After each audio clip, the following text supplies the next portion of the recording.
बोलो जयकारा बोल मेरे श्री गुरु महाराज की जय। सभी गुरुमुख प्रेमियों से सप्रेम जय सच्चिदानंद। जन्म मरण छूटे नहीं, करे उपाय अनेक, कर्म लिखे तब ही मिटे, गहे गुरु की टेक। कर्म लिखे तब ही मिटे, गहे गुरु की टेक। परमात्मा ने मनुष्य को कर्म की कलम देकर इस संसार में भेजा है। हम बेशक ये समझते हों, जानते हों कि परमात्मा तकदीर लिखता है, लेकिन पहले उसने हमें कलम दे कर के भेजा है कि तुम स्वयं लिखो, तुम स्वयं अपने लिए निश्चित करो। कर्मों की कलम से तुम स्वयं अपने लिए लिखने के लिए स्वतंत्र हो, आज़ाद हो। ये आज़ादी देकर हमें भेजा है, खुद मुख्तियारी देकर हमें भेजा है, हमें खुद मुख्तियार बनाया है। कुछ कर्म हमने भोगने हैं, वो भी हमारे द्वारा किए गए हुए हैं। कुछ हम अभी लिखेंगे, अपने द्वारा किए हुए कर्म, अपनी कर्मों की कलम से जो लिखेंगे, हम जो कर्म करेंगे उन्हीं को भी हम ही भोगेंगे। क्योंकि हर मनुष्य अपना भाग्य अपने कर्मों के अनुसार स्वयं लिख सकता है। फिर इसके पश्चात उसका आंसर कर्मों के आधार पर परमात्मा निश्चित करता है। कुदरत उसके अनुसार हमारा एक बही खाता बनाती है, निश्चित करती है, जो फिर वो एक कर्म भोग, प्रारब्ध भोग बन करके हमारे सामने समय के अनुसार बही खाते के पन्ने पलटते जाते हैं और हमारे लिए वो सुखद या दुखद जो समय है, जो परिणाम हैं, वो हमारे आगे आते रहते हैं। विचारणीय बात यह है कि जब हमें स्वतंत्र करके भेजा है, हमें एक हद तक साफ सुथरा करके भेजा है, बेशक हम अपने कर्मों के बोझ से भी लदे हुए हैं, वो भोगना है, वो निश्चित तौर पर भोगना ही है, भोगना पड़ेगा ही।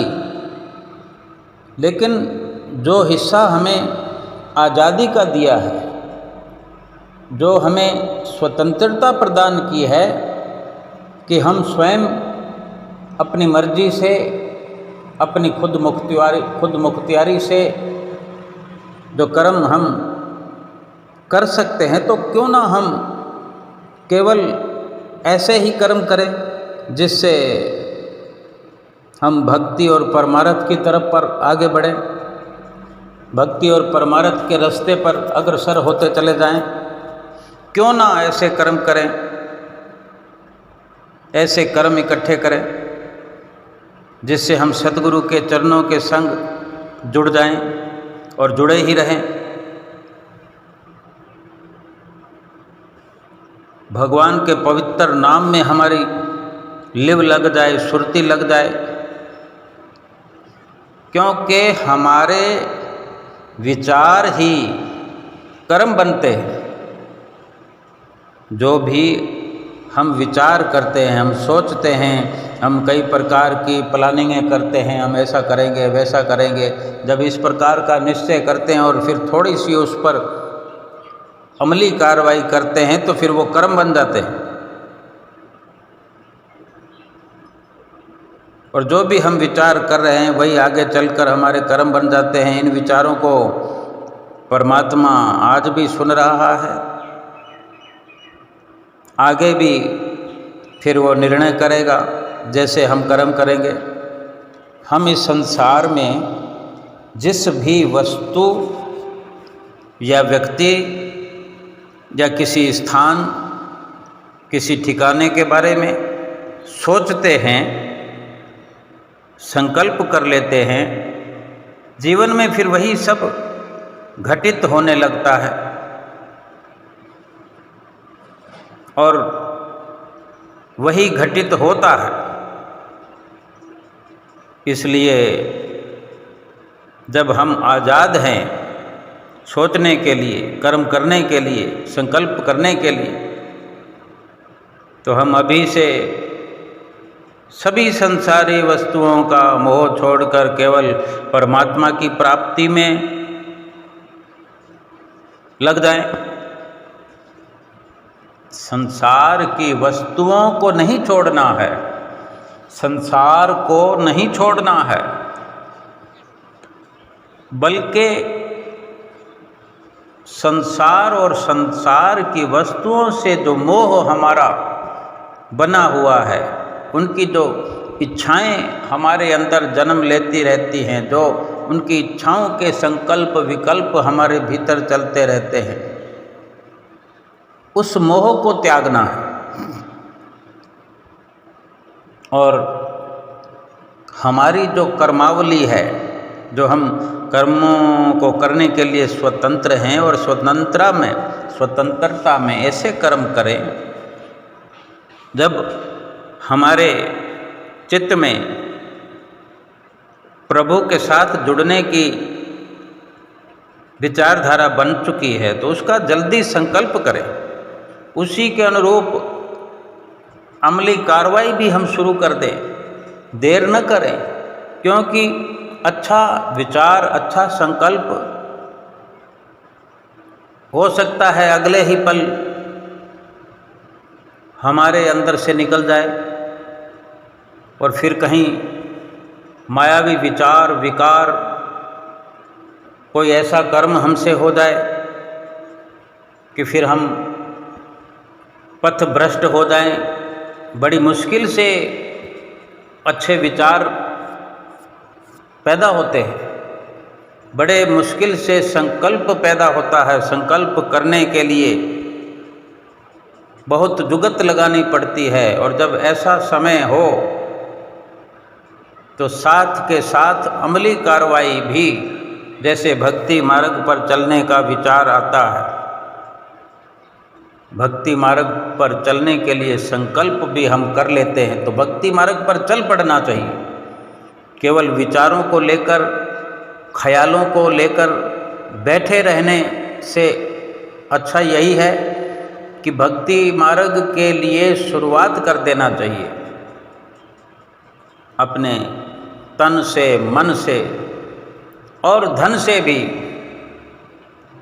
प्रयास शुरू कर देने से कर्मों का लिखा जाना शुरू हो जाता है। इधर हमारी कर्मों की कलम चली और साथ के साथ परमात्मा भी उसी आधार पर हमारे कर्मों का बही खाता पक्का कर देता है। जब भी हमारे कर्म भक्ति वाले, भगवान की प्राप्ति वाले होते हैं,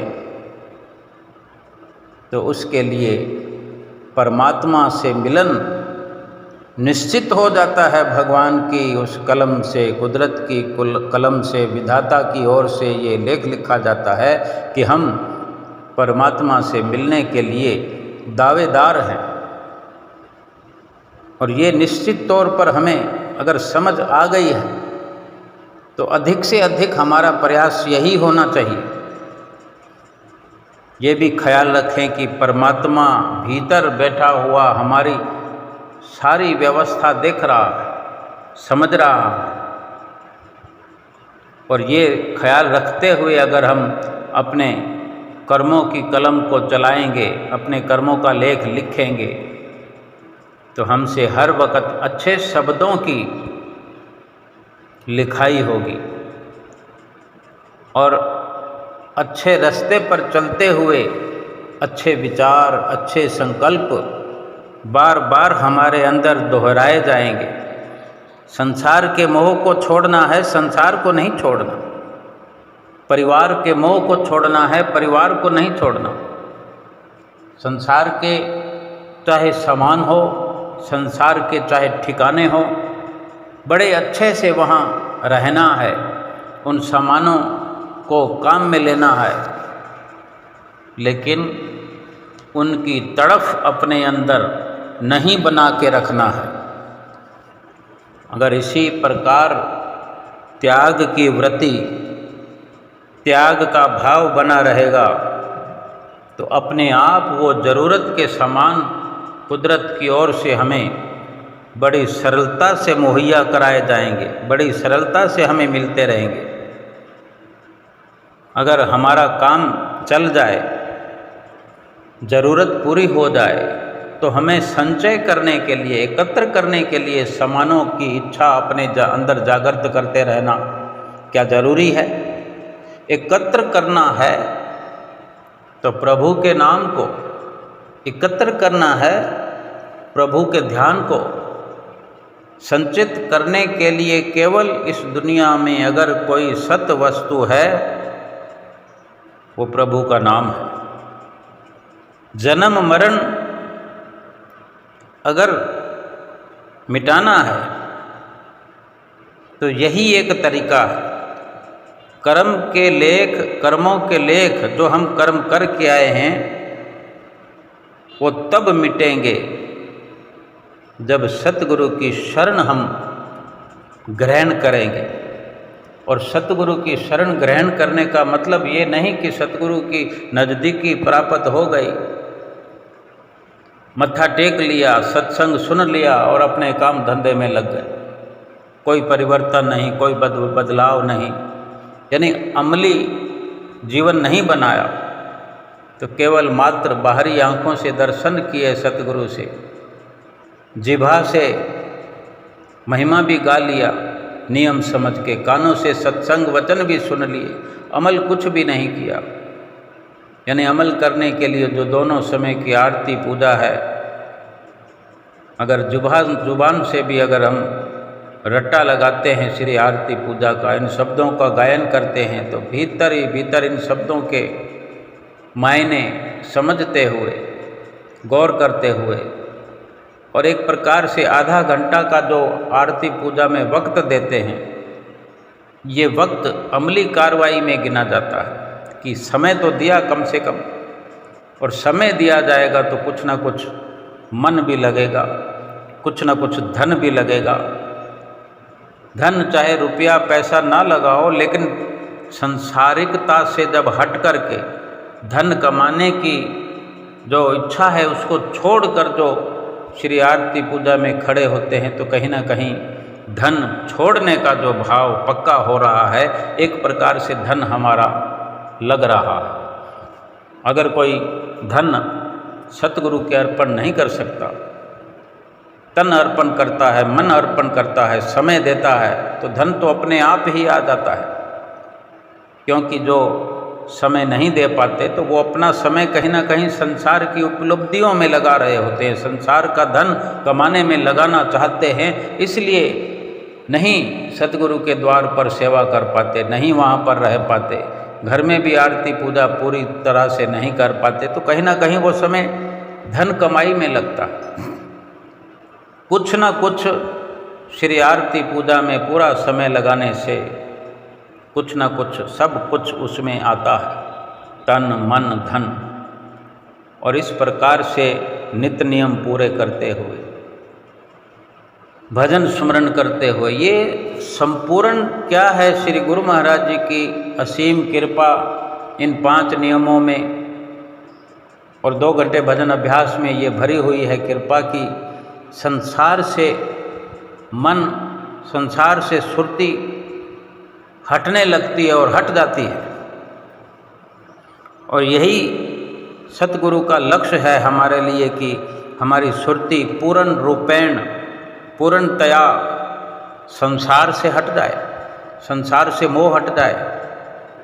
संसार में रहते हुए बिना मोह के रहना, संसार में रहकर उन्हीं सामानों में बरतते हुए, उनका उपयोग करते हुए उनके मोह से खाली रहना है।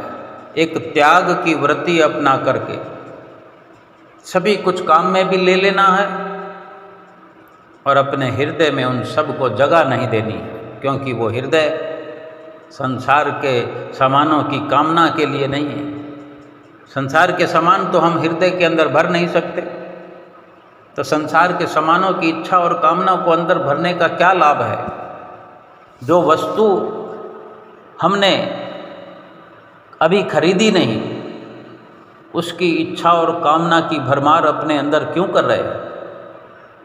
वो कहीं ना कहीं हमें विचलित कर देगी, नींद में खलल डालेगी, भोजन में खलल डालेगी, और जो कार्य हम चाहे संसारिक कर रहे हों या परमार्थिक भजन भक्ति वाला कर रहे हो तो उसमें भी खलल डालेगी। तो क्यों ना उन विचारों को अंदर नहीं घुसने देना। और रही बात सामानों की, तो सामान तो हमारे अंदर घुस भी नहीं सकते, सामान घुसने की ज़रूरत ही नहीं है। सामानों के ख्याल हृदय के अंदर प्रवेश होते ही सब उल्टा पुल्टा हो जाता है। जब जो वस्तु आएगी आ जाएगी, मिलेगी तो वक्त पर, समय पर, हमारे चाहने या ना चाहने से, हमारे जल्दी करने से कोई जल्दी वो प्राप्त नहीं हो जाएगी। और जो फिर प्राप्त भी नहीं हो सकते और अंदर उन सामानों को भरा भी नहीं जा सकता, तो उनके विचार, वो इच्छाएं अपने भीतर भर के, जहाँ की प्रभु के नाम की दौलत को भरा जाता है, प्रभु के ध्यान को, प्रभु के तसव्वुर को बिठाया जाता है, उसमें क्यों खलल अपना बढ़ाएं। केवल परमात्मा की प्राप्ति में हम लगे रहें, प्रभु का नाम जपें, नाम जाप करें, कभी जिह्वा से करें तो कभी बैठकर मौन धारण करें, क्योंकि ये नाम जो है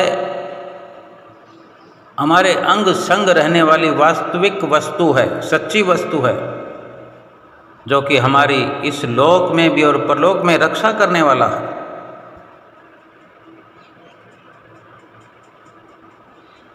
हमें हर वक्त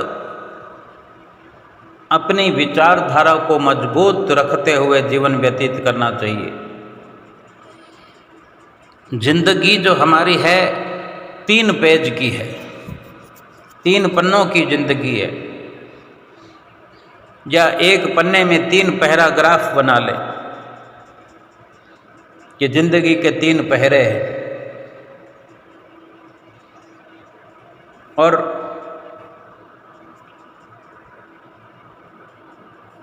तीन पहर समझ लें, 3 पन्ने समझ लें, 3 पेज की हम जिंदगी समझते हैं। पहला पेज और आखिरी पेज, यानी पहला तो हमें जन्म भगवान ने दे दिया, और जन्म के साथ जो हमारे भोग के कर्म है, जो प्रारब्ध है, जो हमें मिलना मिलाना है, हमें क्या मिलेगा, सुख मिलेगा, दुख मिलेगा, कब क्या खाने को मिलेगा, हम जो लालायित होते रहते हैं, ये मिल जाए वो मिल जाए, लेकिन उसमें प्रभु ने लिख दिया है जो हमने कर्म किए, उन कर्मों के आधार पर उन्होंने अपना कलम चला दिया है। और वो जिंदगी के पहले हिस्से को हम समझ लें कि जन्म के साथ वो प्रारब्ध की पोटड़ी हमारे साथ लगा कर भेजी है, जिसमें हम फेर बदल नहीं कर सकते। और एक आखिरी पेज, जैसे पहला पेज है जन्म का, आखिरी पेज है मृत्यु का, वो भी भगवान ने लिख दिया है, हम उसमें फेर बदल नहीं कर सकते। और जब हम फेर बदल नहीं कर सकते, अपनी मर्जी उसमें नहीं चला सकते, क्योंकि हम पहले चला चुके हैं, अब नहीं चला सकते, क्योंकि हमारी चलाई हुई मर्जी पर ही परमपिता परमेश्वर ने अपना ठप्पा लगा दिया। उसी के आधार पर हमारा जन्म हुआ, उसी के आधार पर हमारी मृत्यु होगी, उसी के आधार पर हमें कर्मों के जो बंधन हैं, जो भोगने के लिए प्रारब्ध है, हमारी अमीरी है, गरीबी है, हमारा खान पान पहरान ठिकाना, हमें महलों में रहना है, झोंपड़ी में रहना है, तंग गली में रहना है, चौड़ी गली में रहना है, किन लोगों के साथ रहना है, सबको निश्चित कर दिया है। और बीच का जो पेज है, अब हम चाहें तो इन 3 स्थितियों को ऐसे भी समझ सकते हैं, वर्तमान, भविष्य और भूतकाल। हम ऐसे समझ लें कि एक अवसर